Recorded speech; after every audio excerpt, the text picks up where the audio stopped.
Yo, what's up, y'all? It's your boy, Mr. X. I'm here. We about to have this interview real quick. My brother, Kaba, calling the brother right now. Little feed, but we in there. There it is. There it is. All right. So you see our brother. How you doing? I got the light on real high, but you can see me as I'm we on live. Let me see if I can do something with this light here. Hold on a second. Y'all hold on right quick. See if I can do something with this light. Sorry about that, y'all. No, I can't do nothing with that. All right, so what I'm gonna do is, so ain't no glare, I'm gonna move the camera a little bit. Got it set up nicely. I can barely see my brother, but that's all right. And then y'all can see me a little bit. So we here. Can you hear me, brother? Yeah, I can hear you. All right, all right. We putting together technology as best we can. What's going on, everybody? It's your main man, Mr. X. Get your hand up my pocket. I'm here. Had some technical difficulties on Facebook, but we were able to do this. You ever see him in the flesh, December 26th, Albany, New York, at our plaza, our main building, the only big building in Albany. And we're going to do it real big. Another annual Kwanzaa event. I will be your host, Mr. X. The actual event will go smoother than this interview right here. But we made some things happen. We've been dealt some bad hands as a people, and we have literally made chicken salad out of chicken you know what. So we made a history of that in the last 500 years, and we're going to do it again tonight. We both did lives talking about this interview. Brother Kaba, I thank you so much for coming on. For the people who they're going to get notified, they're going to go to my page and see that they got to go to YouTube. So eventually people will start piling in, hopefully. But when they go to the playback, just tell everybody a little bit about yourself and, just a little bit about your history and what you're doing now. Well, hooked up to my family and to my brother Daquan, Mr. X, get your hand out my pocket. Quite a catchy phrase, brother. Thank you. It's interesting because the phrase itself has come almost synonymous with chickens have come home to roost. That's right. As it relates to distractions, because that original phrase was meant to distract in the Audubon ballroom. And much of what we're doing the holiday, there are so many distractions out that take our attention away. As an educator, which has been my background, retired from the New York City Board of Ed, spent 31 years with our children. My primary license is early childhood, kindergarten, first, second grade. And I've taught every grade in my career. And I've also taught college and I've taught PhD candidates. So I have a background in terms of education. And that's really what I have focused on the great majority of my life is education, particularly our young people, bringing culture to our children. And Kwanzaa is a time of the year that I think of the many things that I know I do personally, is I reflect. I reflect and I project. I reflect on the past and I project for the future. And one of the things that when I spoke to Sister Janice, who was my original contact for this event that's coming up December 26th in Albany, we spoke about what Kwanzaa was and how to approach it. And one of the things that we really focused on that we really had very strong feelings towards was the fact that not only are the principles of Kwanzaa, the Nguzo Saba, the 7 principles of Kwanzaa, important as it relates to knowing them, but also the way in which they progress day to day, which becomes extremely important because it's like the neurons in your brain that build information. The days of Kwanzaa build because, first of all, You can't even have any other days on off Kwanzaa if the first thing that you don't do, or let me put it in the positive, the first thing that you should do is unite. Correct. That's the first step in Kwanzaa. That's the first step in life. So Kwanzaa was set up to be a celebration, a harvest, the idea of the growing. When Dr. Karenga spoke about his idea as to how he could unite the African world, the diaspora, with the continent, he thought and searched for something that all of the civilizations had in common. And one thing that he saw that they all had in common was a harvest season. Agriculturally bound civilizations all have harvest seasons, and that's something that everyone can celebrate. It's not a religion. It has nothing to do with spirituality, but spirituality is not necessarily a religion. Spirituality is the energetic forces that make us do the things that we do. So what we're attempting to do in this season of Kwanzaa is to reflect on the 7 days. And one of the things that I truly enjoy about it is the uniting of the cities of Schenectady and Troy with Albany. And I, coming from downstate New York, you have another component now, which is going to be New York City, the Bronx in particular. And so we're bringing ourselves there to come together. And there's going to be a gathering of the masses, because I went to an activity one time in Atlanta. It was called the Gathering of the Masses. And people such as Asa Hilliard, Neely Fuller, Dr. Clark, everybody was invited to speak. But as the convener of the conference said, it wasn't so much the people that came to speak that were the masters. It was the people that came to the event who were the masters. And so it was like a gathering of the community, a conversation in the African square, meeting under the baobab tree, to talk about those things necessary for us as a people and a community to move forward. And there's no better way to do that than around the 7 principles of Kwanzaa. I had an interview one time a few years ago with the Kwanzaa Coalition of Albany, and I sat down with them and I talked about principles. Now I'm still learning about Kwanzaa and its principles, and when me and my wife we were both there. We actually both sat down, and one of the lead sisters asked me, what can we do for you as regards to our understanding of Kwanzaa? And I simply said just that. Give me, more information on the actual principles and what it means. And when I looked at them, just the definitions, it sounded like Pan-Africanism. And am I right? Am I right on that assessment? Are those the principles of Pan-Africanism? Absolutely. And you see, the other thing, my brother Jaquan, Mr. X, that we all have to come to an understanding of, because there's so many different categories that we put ourselves in.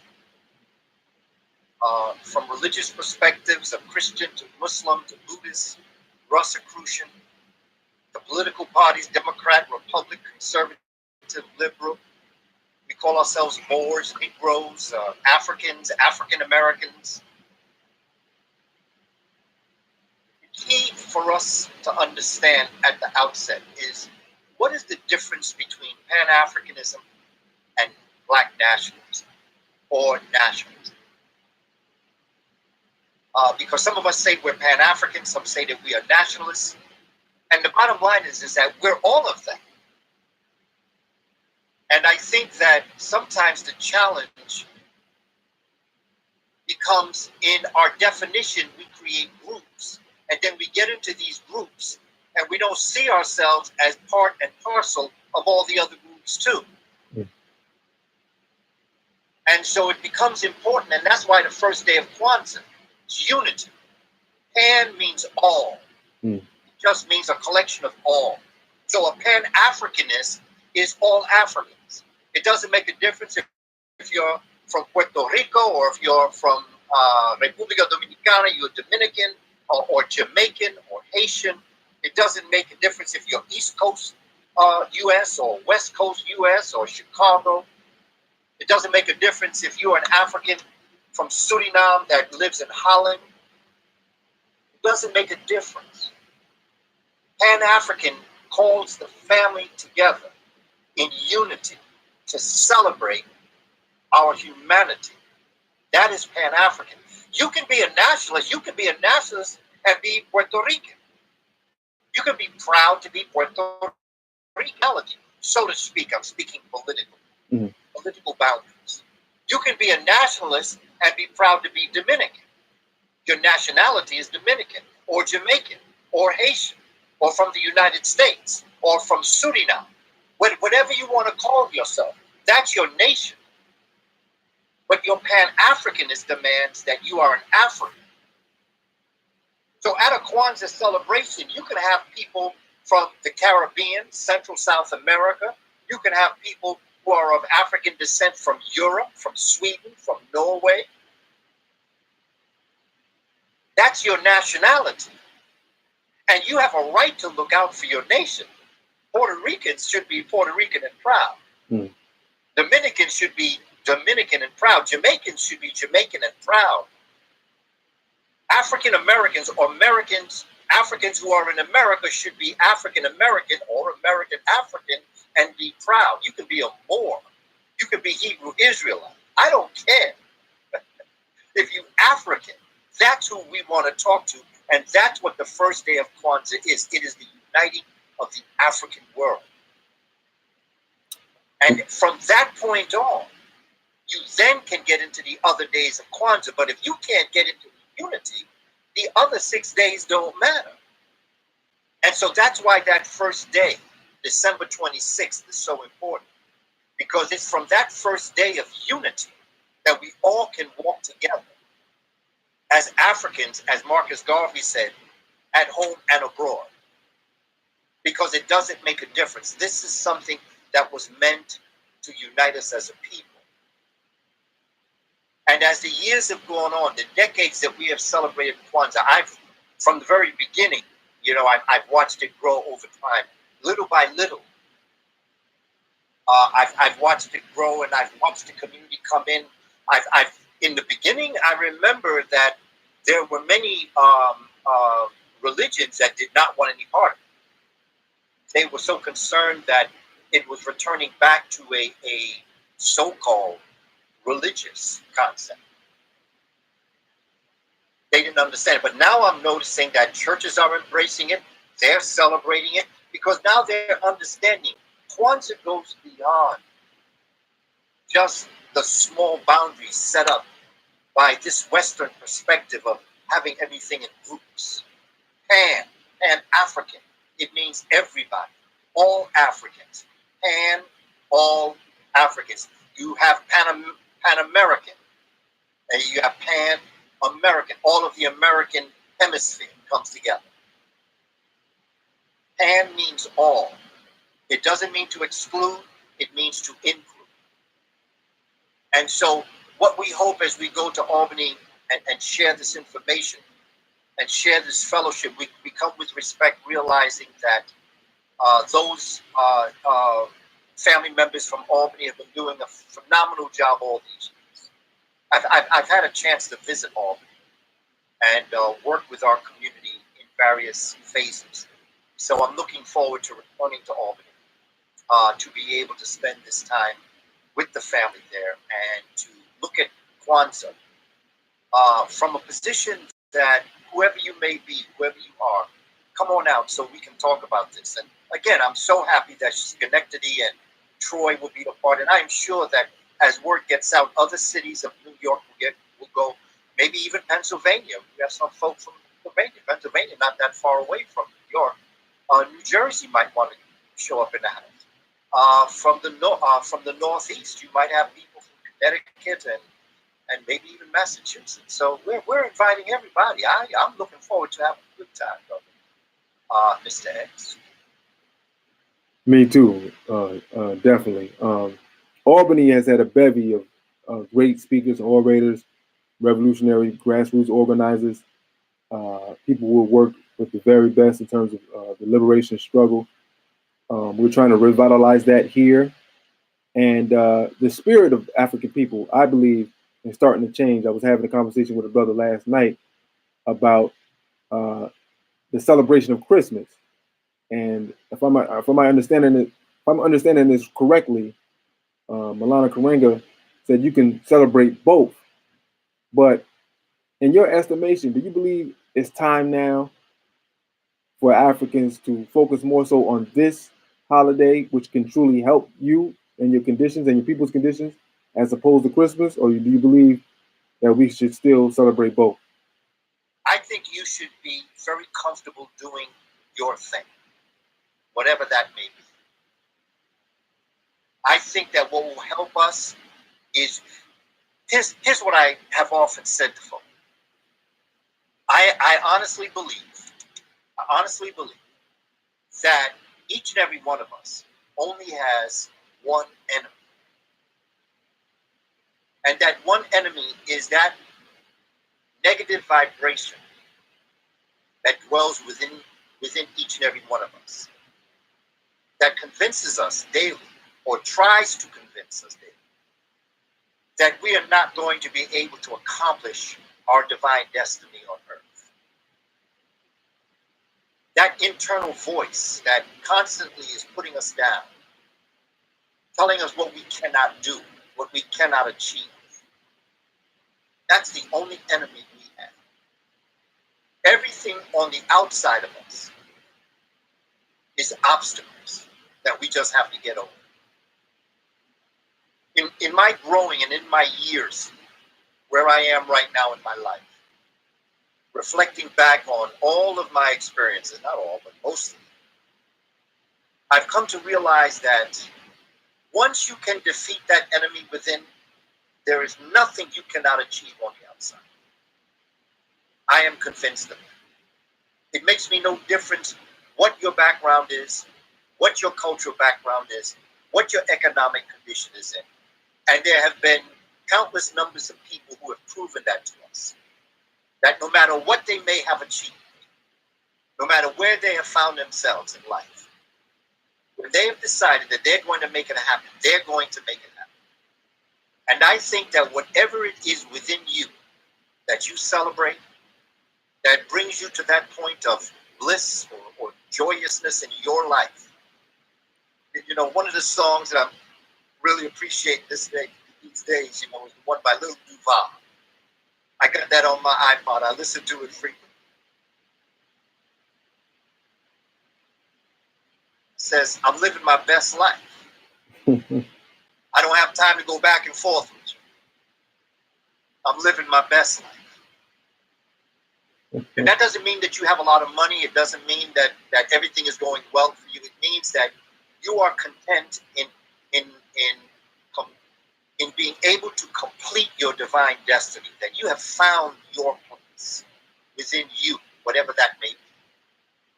Makes no difference if you drive a bus or if you're a CEO of a major corporation. It doesn't make a difference if you're a doctor or a lawyer or a nurse. It doesn't make a difference if you're a teacher, computer analyst. We're all born with a divine gift.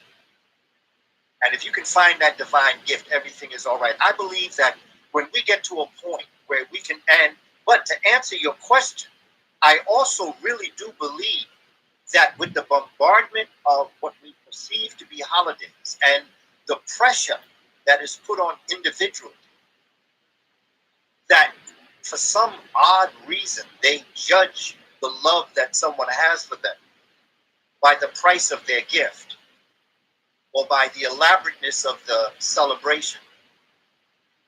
The pressure that's put on us as a people in this holiday season, this illusion,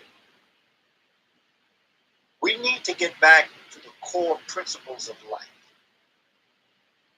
And those are the core principles of Kwanzaa. When with my children growing up, as a teacher, we know that teachers do not get the salary that can afford to be able to give their children everything that they want.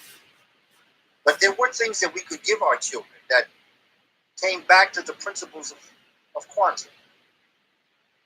the idea of sharing time. See, you can celebrate the principles of Kwanzaa and Christmas at the same time, because Christmas is an illusion. It's an illusion that folk really don't understand what that was about, because people don't even understand exactly what this holiday is. This holiday was given to the world by the ancient Africans in Egypt, in Kemet. It was the last 5 days of the celebration of the year, the birth of Asar, Aset, Nebetet, Seton, and Heru, which then led into what we today call, in the Gregorian calendar, the New Year. So all of this is an illusion. What we're experiencing is really an illusion. So whether we're talking about Christmas, or whether we're talking about Kwanzaa, or whether we're talking, even Hanukkah comes from Africa. And so it becomes important for us as a people, when we know our history and when we know our culture, that we can understand how and what to celebrate and what not to celebrate. But I'll tell you this: if you are celebrating and a rather heavily set European man that's going to come down your chimney and deliver gifts to you, because that's one thing my children always understood: there ain't no Santa Claus. There's no way I'm going to work as hard as I'm going to work to give you a gift and then give credit to somebody else. I'd have to be out of my mind to do something like that. So in answer to your question, the principles that you celebrate the holiday by. Now, some people are very religious. It ain't about Santa Claus. It's about the birth of Jesus Christ. I can go there too and show you where the story is on the walls of Egypt. You're really talking about the resurrection of Asar, bringing forward his son, Heru. So we can go there too.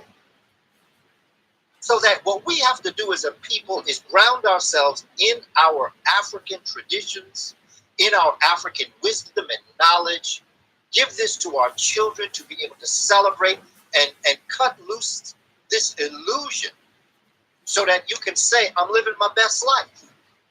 You know, I ain't got time to go back and forth. And this is something that we all have to get to as a people, because we're arguing over things that are illusions. We're not even arguing over real things. We're arguing over illusions. It's an illusion. Christmas is an illusion. Kwanzaa is a reality. It is a harvest season.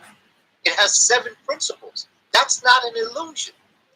Those are principles that are dwell within us, that allow us to be able to bring forward our fruits. We are our children. And that's why children play such a central role in this celebration. Not from giving them gifts, but from letting them know that the life I gave you is the first gift. So in answer to your question, I encourage us to celebrate, enjoy your life, take time out after all that we go through, take time out, but don't judge people's feelings for you by the gift they give. Judge them by, are they there for you when you need them the most?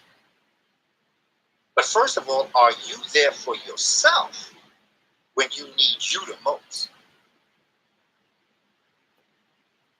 Brother, that you answered the question. I think we can leave the rest for the people who's going to decide to come down here, Albany, no matter where you at. If you in Canada, Utah, Chicago, Mississippi, wherever you at, come on down for Kwanzaa. It's a week long. Save up your PTO. Come on down and enjoy us. Brother Kaba, I want to thank you for allowing me to interview you. We just want to give the people a taste so they can come down and get some more. Because I got a bevy of questions, and you know we'll be able to connect with the crowd, the Albany crowd, the Selected crowd, the Troy crowd, whomever else is coming down. We're gonna have a great conversation. It's gonna be a great night. So please come on down, Brother Kaba. Thank you so much for your time, and I greatly appreciate you, brother. No doubt. And if I could just add this, brother, because you and I spoke about this the last time. Mm-hmm. Before the event, which I believe starts at 6 o'clock. Yes. I'll be getting there early. And we're going to have a conversation. We're going to have an informal conversation with the community before the program starts, what I was asked and what we'd like to develop is just a time where we as a community can come together. And if the community has any questions that they'd like to ask me, or if they'd like to ask whomever they'd like to ask questions, this is going to be a meeting at the village square. So that's going to begin about 5 o'clock in the afternoon Eastern time. So just to let folk that that's another added piece to what we're going to do. Not just the activity at 6 on, but we're going to get together before that so we can spend some intimate time together to talk as a community, to reflect and project. Reflect on our past, but project for our future. So I thank you for this opportunity, my brother, and all the great work that you are doing. And I respect you and I honor you for all that you're doing for our community. And I know it's great work. And I thank all of the committee members and all those involved that's making this event possible for the week of Kwanzaa and for that particular day that I will be there. But to keep in mind, this is a 7-day activity. And come on out and enjoy yourself. It's time, family. There it is. Thank y'all for watching. We'll be there at 5.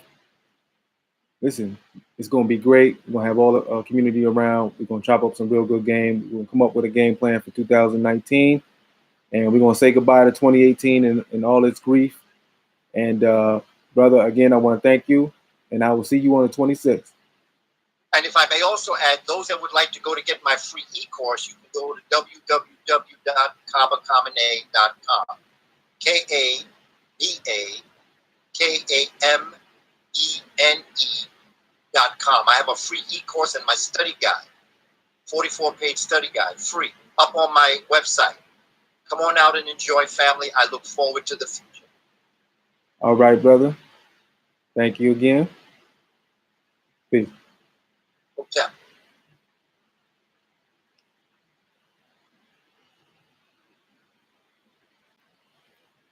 Ladies and gentlemen, that was Brother Kaba Kabane. We'll get your hand in my pocket. We had some technical difficulties. Well, we make stuff happen. You know how it is. You know how you came in your house, you ain't had no food. You sat down at the dinner table. Mama came out with a gourmet meal. You don't know where it came from. You don't know how she got it, but you ain't say no. You ain't ask no questions. You just ate, fellowshipped, and enjoyed it. Well, that's what we just did. Very resourceful. All right. Remember that. You're very resourceful. There's always a way out. Okay. And it's not always the streets. So, December 26th, remember what he said at 5 p.m. We're going to sit down, chop up real good game. We're going to have what Malcolm X called a fireside chat. I'm going to be interviewing Kaba Kabane. He's going to be doing the talking. And if you got questions, some hard-hitting questions, come out. You can ask your questions. And then we'll get to the real festivities. So thank y'all again for watching. Peace and blessing. Black power. Get your hand in my pocket. I always give you what you want to give you what you need. Peace.